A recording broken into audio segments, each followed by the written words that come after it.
Welcome back to another 90 Day Fiancé recap. Are y'all ready to talk about Before the 90 Days Season 7 Episode 18?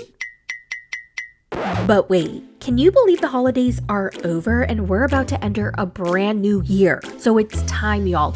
It is time that we get our money right. Yeah, Loren, I'm looking at you. Let's start 2025 by getting our money all organized on my favorite personal finance app, Rocket Money. If you know me, you know Rocket Money is my favorite because personal finance is very important to me and it should be important to you too. Whether you're saving up for retirement or starting an emergency fund or trying to pay off credit card debt, whatever your personal finance goals are, Rocket Money is here to help. It'll help you manage all your subscriptions and let you cancel them from within the app. Everything is a subscription now. And what I end up doing is I subscribe to a bunch of things, okay? And I do it on rotation to help me save a little bit more money. And I actually do this with my TV, my entertainment, meal kit deliveries, skincare, arts and crafts, like pretty much everything. I have so many subscriptions, it's not even funny. But thankfully, Rocket Money keeps track of everything. It's straightforward, it's organized, and it's a lifesaver. It'll also help you lower your bills. All you have to do is upload a picture of your bill, tap a few buttons, and Rocket Money will negotiate your bill for you so you get the best deal. It'll remind you when your bills are due, and you're also able to set up different savings goals within the app and so much more. You're just going to have to check it out for yourself. So take control of your finances today. Do not wait. Go to rocketmoney.com/mythoughts to get started for free or click the link below. Again, that's rocketmoney.com/mythoughts or click the link below. And thank you, Rocket Money, for sponsoring this video. Why don't we start this recap with Faith and Loren? Faith finally realizes that Loren is not who she thought he was, because once their plans changed from living in the Philippines to go to America, his whole personality changed. Perhaps it's the illness of the horse that got up to his brain and then he short-circuited.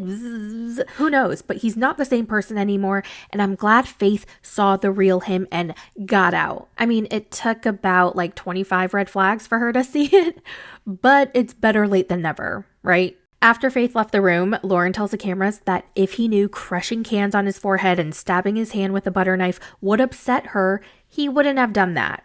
And he's so sad and so heartbroken that she left. But let's be real, he's just upset that his plan didn't work out and now he has to go back to wherever he's from and get a job and start paying his bills and child support. I'm just gonna go to sleep and then tomorrow you leave. I'm just gonna lay down. Now, people seem to be divided on whether or not Loren meant to scare Faith with that butter knife thing.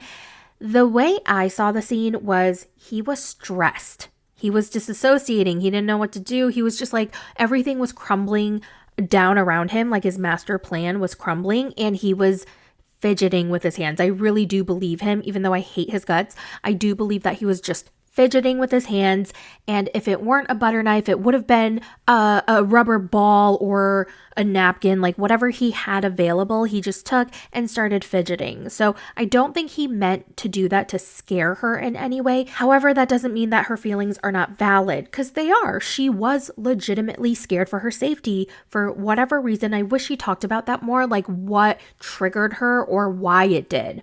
I mean, we know the knife triggered her, but like why? Did she have any history? Like, did something happen to her? But I mean, clearly she was triggered. By the way, if you hate Loren, hit the thumbs up button. Okay, like this video if you want Loren to step on a Lego with his barefoot. Oh my God, it was kind of sad and kind of low-key funny when Faith went down the list of Loren's red flags. Because there were so many. She was like, oh, so he's homeless, he doesn't have a job, he doesn't have money, he has no savings, he cheated on me, then he cheated on me and got an STD, and then he cheated on me and got an STD and didn't tell me until he got here, and then he flirted with a drag queen right in front of me, and then his attitude totally changed when he found out that he couldn't live off of me in the Philippines. Like, girl, how many red flags do you need? But the thing is, I have empathy for her because she has very little self-worth, and that stems from her being a trans woman and how she's viewed by society and her past traumatic experiences. She feels undeserving of love. She said this time and time again, and that's why she felt like Loren was the best that she could get, which is very sad. And I hope that she's able to work on her self-worth and her confidence. Like, honestly, if Loren were the best that I could get, I mean, girl, just stay single. Stay single. It's really not the worst thing in the world. Use that time and energy on cultivating amazing, beautiful friendships, doing things that you never got to do, on self-love, on self-discovery, like whatever you want. The world is your oyster. You don't need a man. This is a little story time, so skip this if you don't want to hear it. I had a friend. She was actually a social media friend. We met on Instagram and we talked for about 2 years, like straight, almost every single day. We got really close. And one thing about her was she wanted to get married and start a family so bad. That was like one thing she ever wanted in her whole entire life. And I was rooting for her. But then she got into this relationship and situationship with this guy. Let's call him Michael. They met at work and he was an F-boy. Like at first I thought their relationship was so great. Everything was wonderful. But then things got really shady because he would go out of town and not talk to her for a couple days and then come back all lovey-dovey. And then he'd do it again and she would have no idea where he went. Like he would just cut off all communication with her. And then she found out that he was kind of a gigolo. So he'd date much older women. And she'd find these women's Instagrams and social medias. And then she would see Michael on their stories, like on vacation on cruises. And they'd be living it up. And then he'd come back and my friend would go right back to his arms. And oh Lord, I was like, girly pop, you have to end things with him for good. You cannot keep going back to him. You have to end the cycle. And then she'd be like, okay, I'm really ending things. Yeah, this is it. Like, I don't deserve this, blah, blah, blah. But then they'd see each other at work again and she'd be back in his bed by the end of the night. That went on for 2 years, like almost the entire time we talked and we were friends. Like I said, she was so desperate for that marriage and kids that she didn't want to go out back into the dating world because she wanted to do all of this before 30. Okay. I think she was like 25 at the time. We were in our mid-20s and she just needed to get this done. Like she had to do this ASAP. Like she wanted the ring, she wanted the house, she wanted the marriage, she wanted the 2 kids by 30. And I was like, why? Like, why? You want that so bad that you're willing to settle with him? With Michael, the guy who lies and cheats all the time? Like, girl, that could not be me. Could never be me. Actually, that's a lie. That was almost me because I did almost settle for a guy in my very early 20s. Yeah, we don't need to get into that. Okay, we don't need to get into that. But I learned. All right, I'm a growing, maturing potato.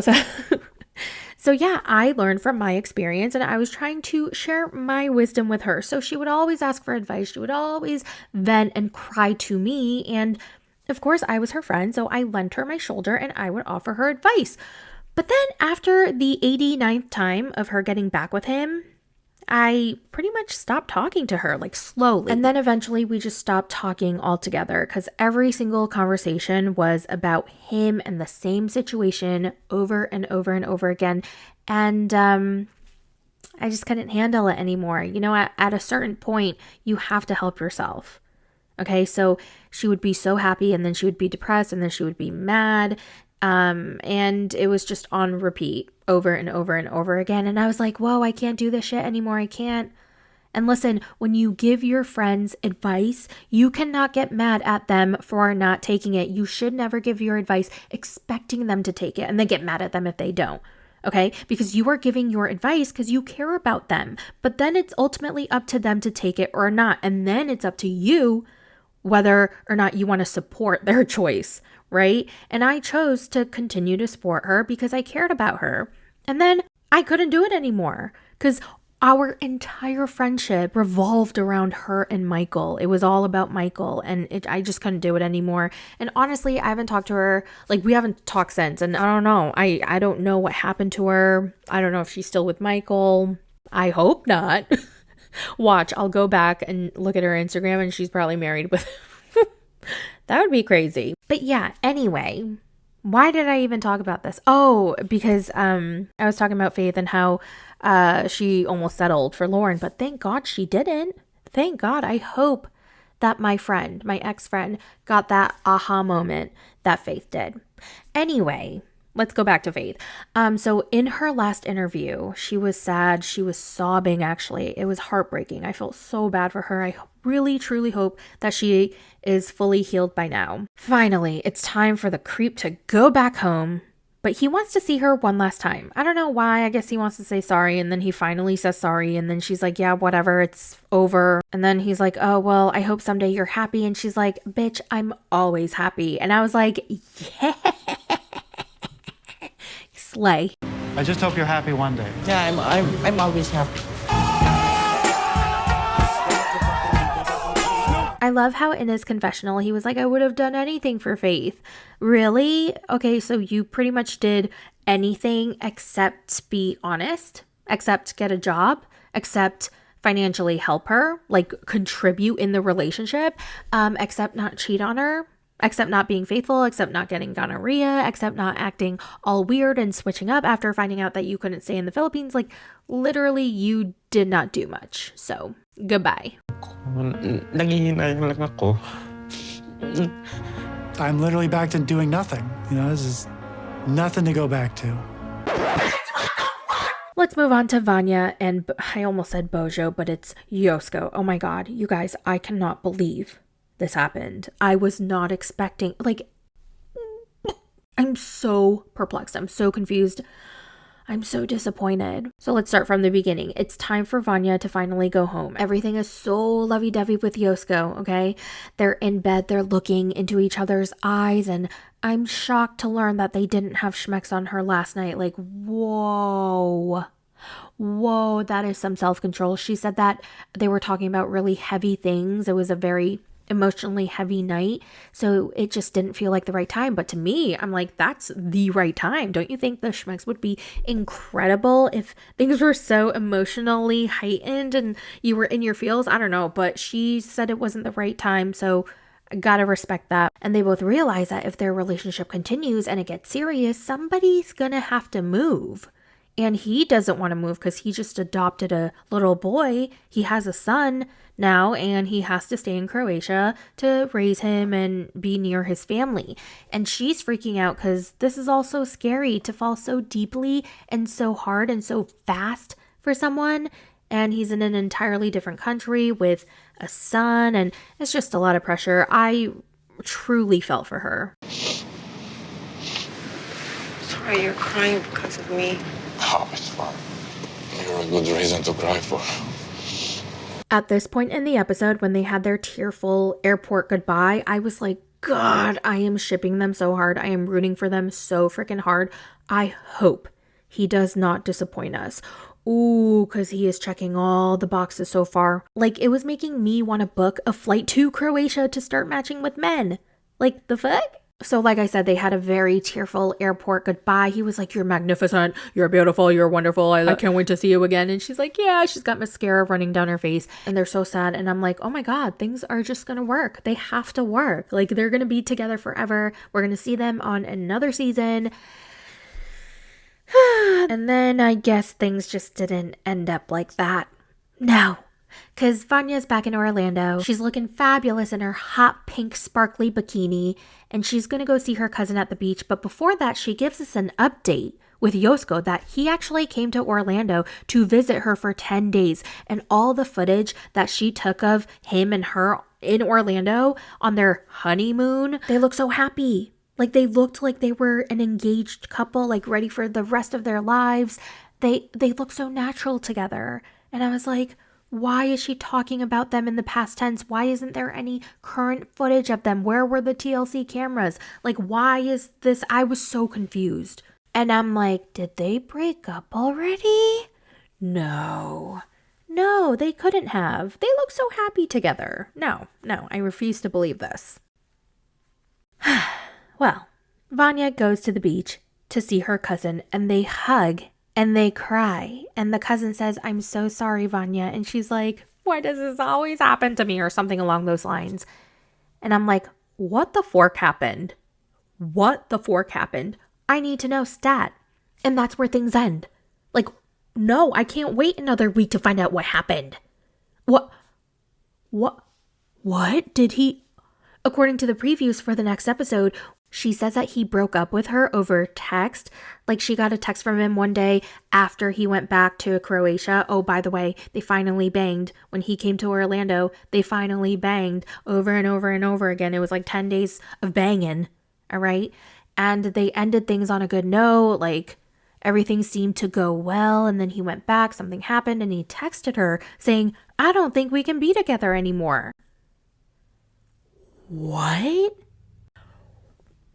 What? Yosko, I was rooting for you. We were all rooting for you. How dare you? No. I hope you didn't play Vanya like that. I hope you did. No. I need to find out what happened. Okay? I need to find out what happened. What do you guys think happened? Because he came to Orlando. Was it just to get the poon? No way. That would be crazy. What made him switch up? I need to know. The only valid excuse I will take is if it had to do something with his family or his son. Okay? But if it were something like, oh, something happened, my ex came back into my life, like if he pulls a Bojo, oh, we will have a Yosko roast session here. We will. Yep. So yeah. I don't know why I am so invested in the story. I think it's because, I don't know, I find her the most relatable cast member. Anyway, let's move on to Niles and Matilda. So they both get ready for their wedding, and Matilda looks gorgeous. She looks so pretty. Oh my God. I think he's going to see her and just absolutely be speechless. Okay, I felt really bad for everyone because the weather must have been so hot. Everyone was sweating. Like, they look like me on an average day because I'm a sweaty beast. I told you guys, I'm big, I'm large and in charge, and like the smallest amount of activity makes me sweat. Now that everybody who watches my videos knows that I'm large and in charge, like, I see the fat phobic comments, y'all. I see the fat haters. There are people who just hate fat people. I mean, they don't even know me, and all they do in the comments is like, hey fatty, hey you big fat loser piece of shit. Like, okay. We need to talk about the scene where Mr. Ark, aka temporary dad, comes in and gives him some advice, some godly Christian cultural advice. Do not put your wee-wee in her boon. This is a traditional marriage, and I'm warning you, we have some things we don't do. We set a woman to the vagina. We don't set to the anus.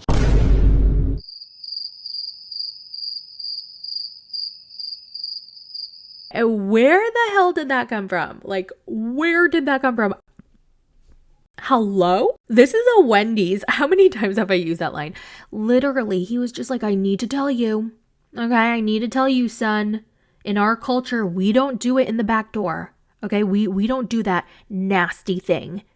All right? Only Americans do that. We know you Americans like to get freaky deaky, but we don't do that here. This is so random. Where did that come from? Did the producers pull Mr. Ark aside and tell him, by the way, Americans like to do the anal? All right? So if it's not normal in your culture, you should go tell him right now. Okay? And I died laughing. I was like, is this conversation actually happening? Oh, yep. He did say backdoor. Yep, he did. So the wedding ceremony begins. Niles is very overstimmied and his bride walks out. She's looking fabulous. She's looking beautiful. She's glowing. And then he smiles from ear to ear and they're officially married. It's Mr. and Mrs. Valentine. I didn't even know Niles' last name was Valentine. How cute. How adorbs. I would love to be Poe Valentine. There's a nice ring to it. Poe Valentine. And then I can always put like little hearts around my signature. Who else felt so bad for Matilda? She was about to pass the fork out in that corset. Like, how tight did they tie her up? Poor girl. I hope she's able to untie that thing. Actually, they get back to their hotel and she's like, Niles, are you going to undress me? Wink, wink. And then they go into their room because they have some newlywed business to do. I love them so much. They're so cute. They're my next favorite couple after Emily and Kobe. Now, I did dislike Emily for the first season. I've always loved Kobe. But then I hopped on the Emily train the season after. And then the most recent season, I was like, okay, I love them. I love their whole entire family. And it just sucks so bad that Niles' parents don't accept them. And it breaks my heart for them. but I really hope that they come around to accepting her because they're such a cute couple. They are, and I do believe that she really loves him, and I think they're going to be in a fantastic relationship because what he lacks, she can provide and vice versa, you know? Oh, I thought there was a bug on my arm, but a hair fell out. All right, we're going to go over Sunny and Vaya and Joe and Magna later this week. I did want to let you guys know, okay? Here's a little announcement that I am working on an Ash Trevino video. Yes, I have entered her lore. Actually, there's so much lore. And also things are happening so fast. So much is happening so fast. I go to bed and like 5 new things happened overnight. Things are happening faster than a telenovela. And I just do not have the time to research all of it and to like put things in order. Like I don't. So I hired a researcher to help me get all of this information so that we can go over all of it, because I entered the lore when after Santos, okay? And apparently there's a lot of stuff that happened before, so we're going to go over all of it. All right, just be patient with me. But stay tuned for that. And you guys don't forget to check out my sponsor, Rocket Money, link below. If you know anyone who can use a personal finance app to help them in the brand new year, give them my link. When you guys support my sponsors, you are supporting me and this channel. So thank you guys so much. I hope you guys all have a lovely, happy new year. And I don't even know why I'm ending this video as if I'm going away for a couple of months. I will talk to you very soon, probably like tomorrow. Okay, you guys, thank you guys so much. I love you, and I'll talk to you soon. Bye.